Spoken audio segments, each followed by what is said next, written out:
Now to Project Drive Sober, our commitment to save lives and keep Wisconsin roadways safe. 1 year, 4 months, 10 days. That's the average amount of time a fifth or sixth time offender spends in jail, according to State Rep Jim Ott. That's why he's authored a bill to increase that punishment. But the state says it would need hundreds of new employees to accommodate the changes. Last year, a Milwaukee man traded paint with police officers before taking off in the wrong direction on Good Hope Road. The driver was Michael Schilbauer. He was convicted of his 6th OWI for this chase and got 4 years in prison. Days later, a drunk driver in a dump truck tried to avoid officers in Beaver Dam by dumping a load of gravel on the road to try to slow them down.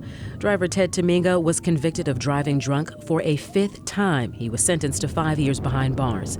5th and 6th time offenders can be sentenced to as many as 10 years in Wisconsin, but they can also get as little as 6 months, with some of the sentence served on probation.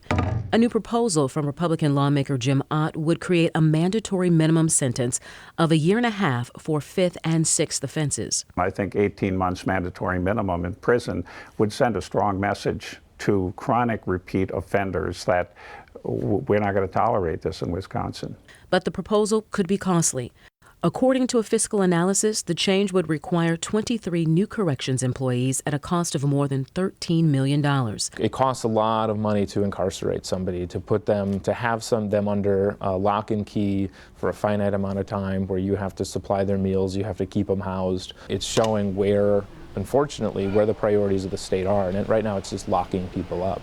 Ott says the fiscal report misses a crucial part of what his bill aims to change. The reason that we're introducing this legislation for tougher penalties is not to put more people in prison or to have people pay higher fines. It's to have a deterrent effect on bad behavior. The bill may also face some pushback from lawmakers who oppose mandatory minimums, like Senator Larson.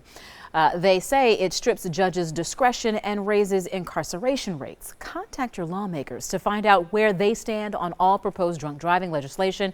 You can find their contact information at tmj4.com/drivesober.